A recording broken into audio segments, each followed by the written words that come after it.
નમસ્કાર સ્પર્ધાર્થી મિત્રો, સ્વાગત છે આપનું આજના લેક્ચરમાં. તો પારિસ્થિતિકીનો આ ત્રીજો લેક્ચર અને પર્યાવરણ જે આપણું પુસ્તક છે એનસીઆરટીનું, એનો આ બીજો લેક્ચર છે અને બીજા ચેપ્ટરનો આ છેલ્લો લેક્ચર છે. તો શરૂ કરીએ. પ્રાણીઓમાં અનુકૂલન, એડેપ્ટેશન ઇન એનિમલ્સ. આની પીડીએફ હાઇલાઇટ કરેલી તમને આપણા ટેલિગ્રામ ચેનલમાં મળી જશે, તેથી ટેલિગ્રામ ચેનલ જોઈન કરી લો. જલીય અનુકૂલન, એક્વેટિક એડેપ્ટેશન. જલીય અનુકૂલનમાં જળ સપાટીથી તળિયા સુધીની વિવિધ સ્તર મુજબ પ્રાણીઓના અનુકૂલનમાં ભિન્નતા જોવા મળે છે. જળ સપાટી એટલે કે ઉપરના ભાગથી લઈને જે તળિયું છે, સમુદ્રનું, નદીનું, ગમે તેનું, તો તેમાં જે અલગ અલગ સ્તરમાં સજીવો રહેતા હોય છે, તેમાં દરેક સજીવોમાં આપણને ભિન્નતા જોવા મળતી હોય છે. સમુદ્રમાં મોટાભાગના જળચર પ્રાણીઓ ચૂઈ દ્વારા શ્વસન ક્રિયા માટે જરૂરી ઓગળેલું ઓક્સિજન મેળવે છે. ત્યારબાદ એમાં જોઈએ, જ્યારે ડોલ્ફિન અને વેલ જેવા કેટલાક દરિયાઈ જીવોની ચૂઈ હોતી નથી. તો ઘણા પ્રાણીઓ હોય છે સમુદ્રમાં, તો તેમને ચૂઈ હોય, અને ડોલ્ફિન જેવા ઘણા સજીવો હોય તેમને ચૂઈ હોતી નથી, પરંતુ એમનામાં બીજી રચના હોય એમ. તેમના માથા ઉપરના ભાગે આવેલ શ્વસન છિદ્રો દ્વારા તેઓ હવામાંથી શ્વાસ લે છે. તો આ આપણે જોયું અહીંયા કે ચૂઈ વિશે, અને જેમાં ચૂઈ નહીં રહેતી તે કેવી રીતે શ્વસન કરે છે તે એનસીઆરટીનું સરસ એવું આપેલ છે અહીંયા. માછલીનો આકાર એ તેનું પાણીમાં રહેવા માટેનું અનુકૂલન છે. તેના શરીર પર મીણ જેવા લીસા અને ચીકણા ભીંગડાનું આવરણ હોય છે, જેથી માછલી પાણીમાં જ રહેતી હોવા છતાં ભીંજાઈ કે કોહવાઈ જતી નથી. તો આપણે જોઈએ કે માછલીની જે સપાટી હોય તેમાં આપણને આમ લીસું, જેને માછલી પકડી હશે તેમને ખ્યાલ હશે કે લીસું હોય છે, મીણ જેવું સ્તર, જેથી પાણી એના પર ચોટી નહીં રહે, તો ભીંજાતી નહીં અને કોહવાતી નહીં. એનો આકાર એવો ત્રિકોણ જેવો થોડુંક હોય, જેથી પાણીને કાપીને સરળતાથી તરી શકે છે. તો એનું એક અનુકૂલન છે. દરિયાઈ સસ્તન પ્રાણીઓમાં પોતાની ચામડી નીચે બ્લબર નામનું ચરબીનું જાડું થર આવેલું હોય છે, જે શરીરનું તાપમાન નિયંત્રણ અને સરળતાથી તરવામાં મદદ કરે છે. તો દરિયાઈ સસ્તન એટલે કે બચ્ચાને જન્મ આપતા પ્રાણીઓ હોય છે, તેમનું જે શરીર હોય એની નીચે બ્લબર આ નામનું એક કહેવાય કે ચરબીનું જાડું થર હોય, જે તાપમાન વધી જાય તો તેને ઓછું કરે, ઓછું રહે તો ટૂંકમાં આપણે જોઈએ ને કે નદીના તાપમાન અથવા સમુદ્રના તાપમાનમાં કંઈ પણ ફેરફાર થાય તો એને પ્રમાણે એના શરીરમાં આ જે હોય છે થર એ ફેરફાર લાવી દે છે. આ ઉપરાંત તે પાણીમાં ઉગડતું નથી અને ઉર્જાનું સ્ત્રોત તરીકે ઉપયોગ છે. ત્યારબાદ છે ભૂમિગત અનુકૂલન, સબટેરેન એડેપ્ટેશન. ભૂગર્ભમાં દર કે બખોલ એટલે સુરંગ બનાવતા પ્રાણીઓના અનુકૂલનને ભૂમિગત કે સુરંગીય અનુકૂલન કહે છે. જેમ કે સાપ છે, પછી ઉંદર છે, આ બધા જે જીવો હોય જે જમીનની અંદર મોટા ભાગે રહેતા હોય, તો તેના માટેના અનુકૂલનને ભૂમિગત અનુકૂલન કહે છે. ભૂમિગત સજીવોમાં છછુંદર, સરીસૃપો વગેરેનો સમાવેશ થાય છે. છછુંદર ને સરીસૃપો એટલે પેટેથી જે સરકાઈને ચાલતા હોય તે મગર છે. મગર એ હવે એ તો ખબર નહીં, પણ સાપ ને ઉંદર મેં તમને ઉદાહરણ આપ્યા. જોઈએ. ચાલો. ત્યારબાદ ઉડાન અનુકૂલન, જે ઉડી શકે, ફ્લાઇટ એડેપ્ટેશન. પક્ષીઓમાં ઉડવા માટે જરૂરી કેટલાક અનુકૂલનો હોય છે. પક્ષીઓ ઉડે તો તેમના જે શરીર હોય તેમાં પણ એ જ રીતે રચના હોય, જેથી તે સરળતાથી ઉડી શકે. પક્ષીના શરીરનું તાપમાન ઊંચું રહે છે અને પર્યાવરણમાં ફેરફાર સાથે તેમાં ફેરફાર થતો નથી. તો તાપમાન કેવું રહે છે? ઊંચું રહે છે, જે પક્ષીઓને ખૂબ જ ઊંચાઈ ઉડવા સક્ષમ બનાવે છે. પક્ષીઓમાં સંવેદનશીલ અંગો તથા મસ્તિષ્ક સપ્રમાણમાં વિકસિત હોય છે. સંવેદનશીલ અંગો, ત્યારબાદ મસ્તિષ્ક એટલે માથું છે તે સારી રીતે વિકસિત થયેલું હોય છે. તેમની આંખોમાં આવેલું સ્ક્લેરોટિક પટલ હવાના દબાણ સામે રક્ષણ આપે છે. ઉપર જઈએ તો હવાનું દબાણ ઘટે કે વધે તો તેના સામે આ સ્ક્લેરોટિક નામનું એક પટલ છે તે તેની સામે તેમને રક્ષણ આપતું જોવા મળે છે. પહોળી પાંખો તેમને ઉડવામાં તથા તેમની નાની લાંબા પીંછા ધરાવતી પૂંછડી તેમને વળાંક લેવા અને સંતુલન જાળવી રાખવામાં મદદરૂપ થાય છે. એમની કહેવાય કે પક્ષીઓની પાંખો નાની લાંબી પીંછા ધરાવતી હોય જેથી તે સરળતાથી ઉડી શકે, અને જે પૂંછડી હોય તે તેમને સંતુલન જાળવવામાં મદદ કરે. ત્યારબાદ જ્યારે પક્ષી ઝાડની ડાળી પર બેસે છે ત્યારે તેના અંગૂઠા ડાળીની આસપાસ વીંટળાઈ જાય છે. આમ તમે કોઈ પક્ષીને જોવો તો તે તેના અંગૂઠા હોય તે વાળીને એને પકડી જેવું લે છે એમ, જેને પચિંગ કહેવાય છે. શબ્દ યાદ રાખજો, પર્ચિંગ. આવું પૂછાઈ શકે. શું કહેવાય? પક્ષી ઝાડ પર બેસે અને વીંટળી રાખે તેને શું કહેવાય? પર્ચિંગ કહેવાય છે. જેથી પક્ષીઓ આ સ્થિતિમાં ઝાડ પરથી પડ્યા વિના સૂઈ શકે છે. જે પ્રાણીઓના અગ્ર ઉપાંગોનું પાંખમાં રૂપાંતર થયું હોય તથા હાડકાવાળા જે પ્રાણીઓ હવામાં ઉડી શકે છે તેમને ખેચર કહે છે.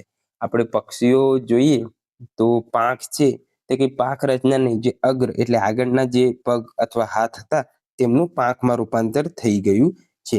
અને હાડકાવાળા એટલે કે કબૂતર ને બધા જે ઉડી શકે છે પ્રાણીઓ તેમને શું કહેવાય? ખેચર. માખી મચ્છર કીટક વર્ગમાં આવતા સજીવ છે. માખી મચ્છર એ તો છે તે કીટક વર્ગમાં આવે, પરંતુ કબૂતર, હોલો અને આવા જે પક્ષીઓ હોય છે તે ખેચરમાં આવે. વિશેષ: ચામાચીડિયું હવામાં ઉડી શકે છે અને હાડકાવાળું સજીવ હોવા છતાં બચ્ચાને જન્મ આપતું હોવાથી તેનું સસ્તન વર્ગનું પ્રાણી ગણાય છે. અને હા, જે હવામાં ઉડતા સજીવો હોય છે તે સામાન્ય રીતે આપણે જોઈએ તો ઈંડા મૂકે છે. ચામાચીડિયું શું કરે છે? તો એ બચ્ચાને જન્મ આપતો હોવાથી તેને સસ્તન વર્ગનું પ્રાણી કહેવાય. તો મરઘાઓને શું કહેવાય? ઈંડા મૂકે એટલે એમને શું કહેવાય? પક્ષી જ કહેવાય એમ. હવે છે રણ પ્રદેશનું અનુકૂલન. ડેઝર્ટ એટલે રણ પ્રદેશની એડેપ્ટેશન એટલે અનુકૂલન. રણ પ્રદેશમાં ઓછા વરસાદ અને ઉચ્ચ તાપમાનને કારણે નાના શાકાહારી ઉંદર જેવા પ્રાણીઓ, સરીસૃપ તેમજ જંતુઓ જોવા મળે છે. તો આવા બધા જે તાપમાન વધારે હોય એટલે આવા બધા પ્રાણીઓ ત્યાં જોવા મળે. પરંતુ પક્ષીઓ અને સસ્તનધારી પ્રાણીઓ અલ્પ માત્રામાં જોવા મળે. કેમ? કારણ કે તે નાના બચ્ચા હોય તે સર્વાઈવ કરી ના શકે, એના કારણે સસ્તનધારી છે એટલે બચ્ચાને જન્મ આપતા અને પક્ષીઓ છે તે બહુ ઓછા જોવા મળે, કારણ કે પાણીની અછત રહે છે. ઉંદર અને સાપ જેવા રણના પ્રાણીઓ દિવસ દરમિયાન તીવ્ર ગરમીથી બચવા માટે રેતીમાં ઊંડા દર અથવા બખોલમાં રહે છે. તો શું કરે? રેતીની અંદર ઊંડા દર બનાવી લે એમ. એટલે ત્યાં તે આખો દિવસ ગરમીથી બચવા માટે રહે, કારણ કે આપણે ઉપરની સપાટી પર તો ગરમી લાગે, પણ નીચે જેમ જઈએ તેમ થોડુંક ઉપરની કમ્પેરિઝનમાં ઓછું લાગતું હોવાથી. રણ પ્રદેશના પ્રાણીઓ જળનો સંગ્રહ કરવા સક્ષમ હોય છે. પાણીનો વપરાશ ઓછો થાય તેમજ જળનું ઉત્સર્જન ન્યૂનતમ થાય તે માટે પ્રાણીઓ, સરીસૃપો તથા જીવજંતુઓ દ્વારા શુષ્ક મળ ઉત્સર્જન કરવામાં આવે છે. એટલે કે આપણે સંડાસ કહીએ છીએ તે. તો આ પ્રાણીઓ શું કરે કે શુષ્ક એટલે સૂકેલું સંડાસ. આપણે સામાન્ય સંડાસ કરતા હોઈએ તો તેમાં લિક્વિફાઈડ હોય થોડું ઘણું, પણ તો શુષ્ક કરે, જેથી શું થાય કે પાણીનું ઓછામાં ઓછું બગાડ થાય એમ. ઉદાહરણ તરીકે ઉત્તર અમેરિકાનું કાંગારૂ ઉંદર જે છે તે આવું કરતું જોવા મળે છે. તે એક પ્રકારનું અનુકૂલન. ત્યારબાદ બીજું અનુકૂલન જોઈએ તો રણ પ્રદેશના ઘણા સજીવો ઠંડીની ઋતુમાં ઉર્જાનો વ્યય ઘટાડવા શીત નિંદ્રામાં જતા રહેતા આપણને જોવા મળે છે. શીત નિંદ્રા એટલે 4 મહિનાની તેઓ નિંદ્રામાં જતા રહે છે. ત્યારબાદ આગળ જોઈએ પર્વતીય પ્રદેશોમાં અનુકૂલન. Mountain adaptation. પર્વતીય વિસ્તારમાં ઊંચાઈ તરફ જતા પર્વતની પાતળી અને ઠંડી હવાના કારણે વિવિધ પ્રકારના અનુકૂલનો જોવા મળતા હોય છે. ઉપરની તરફ જઈએ તેમ હવા પાતળી અને ઠંડી પડે તો તેમાં બધા ના જીવી શકે, અમુક જ જીવી શકે, તે પણ અનુકૂલન સાધીને ત્યાં જીવી શકતા હોય છે. પર્વતીય વિસ્તારમાં રહેતા પ્રાણીઓ ત્યાંની પરિસ્થિતિઓ મુજબ અનુકૂલન ધરાવતા હોય છે. ઉદાહરણ તરીકે પોતાને ગરમ રાખવા માટે યાકને લાંબા વાળ હોય છે. યાકને લાંબા કેમ વાળ હોય? તે કેમ ઉપરના વિસ્તારમાં જીવી શકે? કારણ કે તે એ પ્રકારનું એને અનુકૂલન સાધી લીધું છે, અથવા એનું શરીર રચના એવી રીતે છે જેથી તે વાતાવરણને તે અનુકૂલિત થઈ શકે. હિમચિત્તાના શરીર પર પગ અને પંજા સહિત ગાઢ રૂંવાટી હોય છે. તો આ પણ એક પ્રકારનું અનુકૂલન છે. ત્યારબાદ આગળ જોઈએ કે વૃક્ષ પર રહેતા પ્રાણીઓ વૃક્ષારોહી પ્રાણીઓ કહેવાય છે. આ પ્રાણીની લાંબી પાતળી અને ચાબુક જેવી પૂંછડી હોય છે, જે ઝાડની ડાળીએ વીંટાળવા માટે હોય છે. તેની જીભ કીટકો પકડવા માટે ઉપયોગી હોય છે તથા તેને બંને બાજુ આંખો હોય છે. પક્ષી વિશે કીધું છે. વૃક્ષ પર રહેતા પ્રાણીઓ વૃક્ષારોહી પ્રાણીઓ. અચ્છા, પ્રાણીઓ વિશે કીધું છે, માફ કરજો, થોડીક ભૂલ થઈ ગઈ. વૃક્ષારોહી પ્રાણીઓ કહેવાય. આ પ્રાણીની લાંબી પાતળી અને ચાબુક જેવી પૂંછડી હોય. આપણે યાદ રાખી લો તમે, કાચિંડો એમ, જે ઝાડની ડાળીને વીંટળાવવા માટે હોય છે. વીંટળાવ પડી ના જાય એમ. જીભ કીટકો પકડવા, એમની જીભ તે કીટકને દૂર હોય તો એ પકડી લે છે. અને એમની આંખો બંને બાજુ ફરતી હોય છે. કાચિંડો યાદ રાખલો એટલે થઈ જાય. હવે જોઈએ વનસ્પતિમાં અનુકૂલન, એડેપ્ટેશન ઇન પ્લાન્ટ્સ. જમીન પર ઉગતી વનસ્પતિઓ જમીનમાંથી પાણી અને પોષક દ્રવ્યો મેળવવા માટે મૂળ પર આધાર રાખે છે.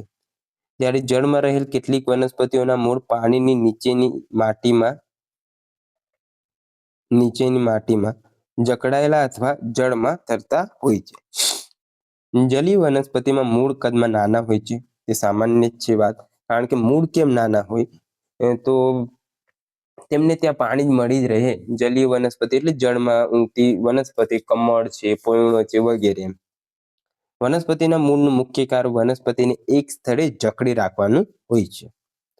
વર્ષ 1990માં વનસ્પતિની પાણીની જરૂરિયાત, જમીનની રચના અને તાપમાનમાં તફાવતના આધારે વનસ્પતિઓને નીચે મુજબ જૂથોમાં વર્ગીકૃત કરવામાં આવે છે. હવે જોઈએ અનુકૂલનના આધારે વનસ્પતિનું વર્ગીકરણ. એમાં સૌપ્રથમ જોઈએ વનસ્પતિના પ્રકારો. વનસ્પતિની વૃદ્ધિ દર્શાવતો ચોક્કસ ક્ષેત્ર. હાઇડ્રોફાઇટ્સ એટલે પાણીમાં ઉગતા છોડને શું કહેવાય? હાઇડ્રોફાઇટ્સ. યાદ રાખજો, આ બધું પૂછાયું છે. હિલોફાઇટ્સ એટલે દલદલીય વનસ્પતિ, દળદળમાં જે ઊંઘે તેને શું કહેવાય? હિલોફાઇટ્સ. લિથોફાઇટ્સ એટલે પથ્થરો પર ઉગતા છોડ. ઝેરોફાઇટ્સ એટલે શુષ્ક પ્રદેશોમાં ઉગતી વનસ્પતિને શું કહેવાય? ઝેરોફાઇટ્સ. હેલોફાઇટ્સ એટલે ક્ષારીય જમીનમાં ઉગતી વનસ્પતિ. સેમોફાઇટ્સ એટલે રેતી તથા પથરાળ વિસ્તારમાં ઉગતી વનસ્પતિ. ત્યારબાદ છે ઓક્ઝિલોફાઇટ્સ એટલે એસિડિક જમીનમાં ઉગતી વનસ્પતિ. ચેરસોફાઇટ્સ એટલે ઉજ્જડ જમીનમાં ઉગતી વનસ્પતિ. ઇરિમોફાઇટ્સ એટલે રણ પ્રદેશ અને સ્ટેપી ક્ષેત્રોમાં ઉગતી વનસ્પતિ. સાયક્રોફાઇટ્સ એટલે બરફ આચ્છાદિત પ્રદેશોમાં ઉગતી વનસ્પતિ. સાયલોફાઇટ્સ એટલે સવાના પ્રદેશ, ઉષ્ણકટિબંધીય પ્રદેશમાં જોવા મળતી વનસ્પતિ. સ્કેલેરોફાઇટ્સ એટલે સેલેરેનકાઇમાં પેશીઓ ધરાવતી જાડીઓ અથવા કાંટાળી વનસ્પતિ. શંકુદ્રુમ એટલે ઠંડા તેમજ પહાડી વિસ્તારની વનસ્પતિ. મિઝોફાઇટ્સ એટલે વધુ પડતા શુષ્ક કે ભેજવાળા ક્ષેત્રોમાં નહીં, પરંતુ બંને પ્રકારની મધ્યમ આબોહવા ધરાવતા પ્રદેશમાં જોવા મળતી વનસ્પતિ. અને ત્યારબાદ છે એપીફાઇટ્સ એટલે પાણી અને પોષક તત્વો હવામાંથી મેળવતી વનસ્પતિ. તો આ રીતે 15 પ્રકાર છે. એકવાર ફરીથી જોઈ લઈએ. હાઇડ્રોફાઇટ, હા પરથી હાઇડ્રો, પાણીમાં ઉગતા છોડ. હિલો ફાઇટ્સ એટલે દલદલીય વનસ્પતિ. લિથોફાઇટ્સ એટલે પથ્થરો પર ઉગતા છોડ. ઝેરોફાઇટ્સ એટલે શુષ્ક પ્રદેશોમાં ઉગતી વનસ્પતિ. હેલોફાઇટ્સ એટલે ક્ષારીય જમીનમાં ઉગતી વનસ્પતિ. સોમોફાઇટ્સ એટલે રેતી તથા પથરાળ વિસ્તારમાં ઉગતી વનસ્પતિ. ઓક્ઝિલોફાઇટ્સ એટલે એસિડિક જમીનમાં ઉગતી વનસ્પતિ. ચેરસોફાઇટ્સ એટલે ઉજ્જડ જમીનમાં ઉગતી વનસ્પતિ. ઇરિમોફાઇટ્સ એટલે રણ પ્રદેશ અને સ્ટેપી ક્ષેત્રોમાં ઉગતી વનસ્પતિ. સાયક્રોફાઇટ્સ એટલે બરફ આચ્છાદિત પ્રદેશમાં ઉગતી વનસ્પતિ. સાયલોફાઇટ્સ એટલે સવાના પ્રદેશ, ઉષ્ણકટિબંધીય પ્રદેશમાં જોવા મળતી વનસ્પતિ. સ્કેલેરોફાઇટ્સ એટલે સેલેરેનકાઇમાં પેશીઓ ધરાવતી જાડીઓ કાંટાળી વનસ્પતિ. શંકુદ્રુમ એટલે ઠંડા તેમજ પહાડી વિસ્તારની વનસ્પતિ. ત્યારબાદ મિઝોફાઇટ્સ અને વધુ પડતા શુષ્ક કે ભેજવાળા ક્ષેત્રોમાં નહીં, પરંતુ બંને પ્રકારની મધ્યમ આબોહવા ધરાવતા પ્રદેશમાં જોવા મળતી વનસ્પતિને એપીફાઇટ્સ એટલે પાણી અને પોષક તત્વો હવામાંથી મેળવતી વનસ્પતિ.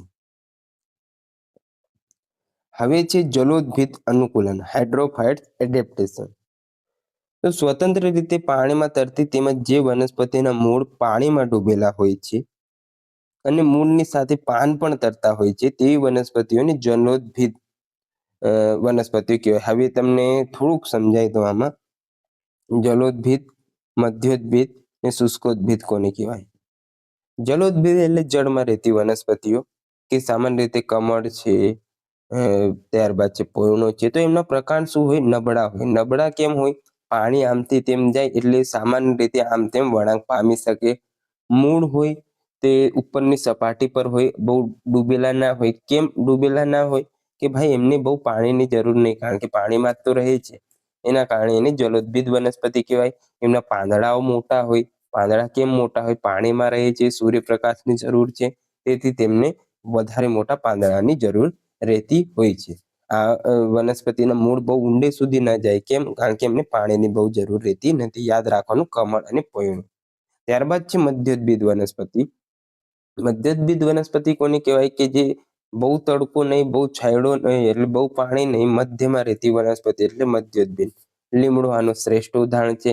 આમના પાંદડા બહુ મોટા ના હોય, કારણ કે આમને ઘણા બધા પાંદડાઓ હોય ને બહુ મોટા ના હોય, કારણ કે બહાર જ રહે છે એટલે પૂરતું સૂર્યપ્રકાશ મળી રહે છે. મૂળ બહુ ઊંડા ના હોય, મીડિયમ હોય એમ, કારણ કે એમને પાણી ત્યાં મધ્યદભિત એટલે પાણી થોડું ઘણું મળી રહે છે.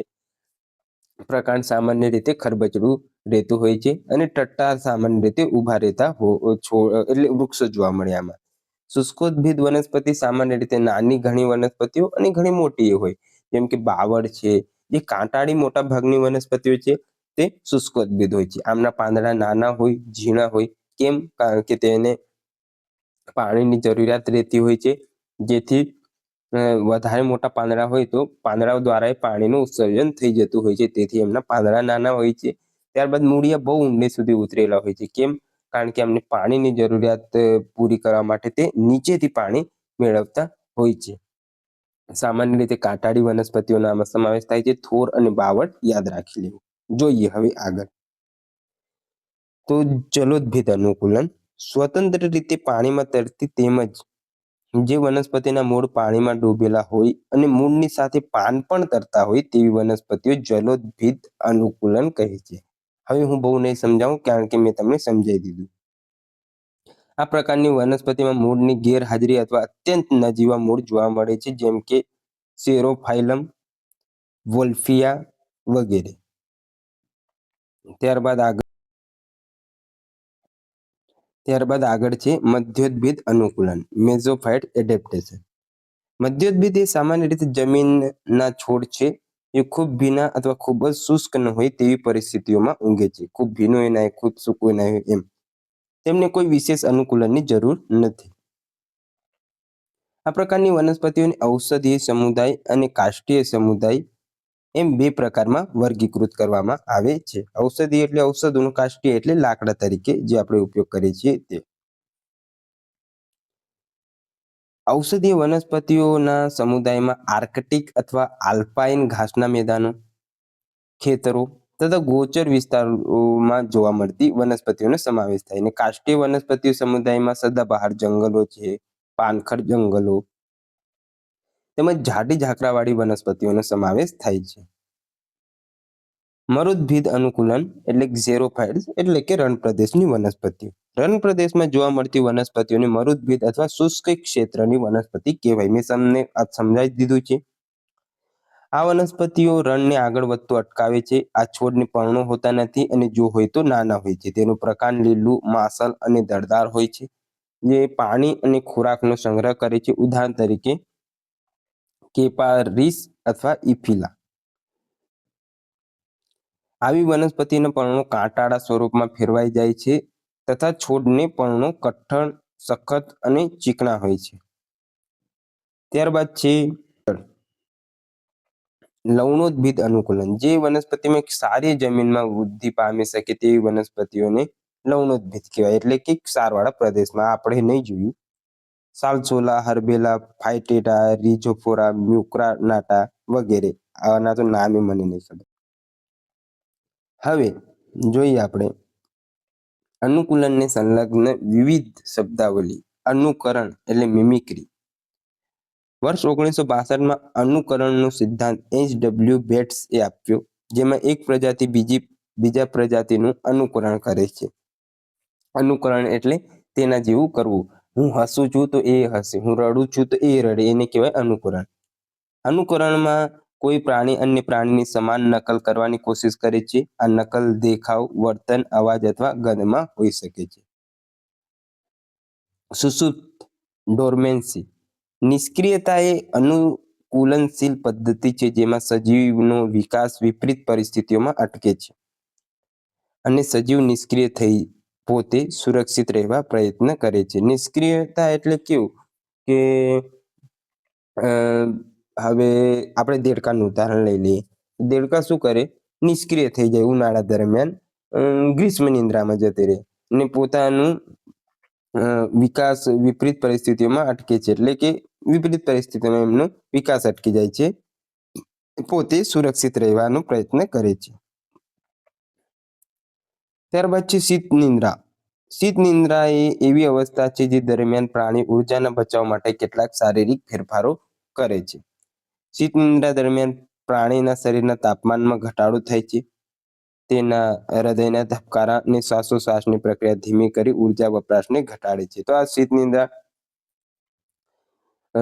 આપણે જોઈએ દેડકો જ લઈએ. શીત નિંદ્રા લે તેના કારણે શું હૃદયના ધબકારા ઓછા હોય તો ઓછી ઉર્જા વપરાય, શ્વાસોશ્વાસની પ્રક્રિયા ધીમી હોય તો ઉર્જા ઓછી વપરાય અને તાપમાનમાં ઘટાડો થાય છે. શીત પ્રદેશમાં રહેતા પ્રાણીઓમાં હિમ, ન્યુક્લિએટિંગ પ્રોટીન અને ગ્લિસરોલ હોય છે, જેથી પ્રાણીઓ 0 ડિગ્રી સેલ્સિયસથી પણ ઓછા તાપમાનમાં તેમના શરીરમાં રહેલા દ્રાવ્યને થઈ જવાની પ્રક્રિયાને અટકાવે છે. આ થોડુંક યાદ રાખજો. અને ગ્લિસરોલ હોય છે, ન્યુક્લિએટિંગ પ્રોટીન, આ બંને થોડુંક યાદ રાખજો. આપણે હાઇલાઇટ કરેલી પીડીએફમાં મૂકી દઈશું. ગ્રીષ્મ નિંદ્રા. આ અવસ્થા શીત નિંદ્રાની સમાન હોય છે, જેમાં ઉષ્ણકટિબંધીય, પેલું ઠંડામાં, આ ગરમમાં અને રણ પ્રદેશમાં રહેતા પ્રાણીઓ ગરમીની ઋતુમાં પોતાના શરીરનું તાપમાન જાળવવા, ગરમીથી પોતાની સુરક્ષા કરવા, આહાર અને પાણીની અછતના કારણે પોતાની શારીરિક ક્રિયા મંદ કરે છે, જેથી ઉર્જાના વ્યયમાં ઘટાડો થાય છે, જેને ગ્રીષ્મ નિષ્ક્રિયતા નિંદ્રા કહેવાય છે. ઉદાહરણ તરીકે પક્ષીઓ તથા સસ્તન પ્રાણીઓ, સરીસૃપ, ઉભયજીવી વગેરે. ત્યારબાદ આગળ જોઈએ વિશેષ. દેડકો ઉનાળામાં અને શિયાળામાં જમીનમાં અંદર જાય છે, જ્યાં તે શ્વાસ લેવા સિવાયની અન્ય કોઈ પણ દેહધાર્મિક ક્રિયા કરતો નથી. જમીનની અંદર જતો રહે, શ્વાસ લે ખાલી, બીજું કંઈ ના કરે એમ. શિયાળા અને ઉનાળામાં જલસા એમ. જેને ગ્રીષ્મ સમાધિ અને શીત સમાધિ કહે છે. તે ચોમાસામાં બહાર નીકળી ખોરાક લે છે. માટે દેડકા ચોમાસાની ઋતુમાં જ મોટા ભાગે જોવા મળે છે. તેના શરીરનું તાપમાન જાળવી જીવન ટકાવી રાખવા માટે તે આ પ્રકારની સુષુપ્ત અવસ્થામાં રહી અનુકૂલન કરે છે. ત્યારબાદ છે ડાયપોઝ. ડાયપોઝ એ શારીરિક નિષ્ક્રિયતા તેમજ શારીરિક વિકાસની પ્રક્રિયાઓ બંધ થાય છે તે સ્થિતિને વર્ણવે છે, જે અનુકૂળ પરિસ્થિતિમાં ફરી શરૂ થાય છે. આ અવસ્થા ખાસ કરીને જીવજંતુઓમાં જોવા મળે છે. શારીરિક વિકાસ સિવાયની બધી પ્રક્રિયાઓ બંધ થઈ જાય તો આ પ્રકારનું એક અનુકૂલન છે, તેને ડાયપોઝ કહેવાય.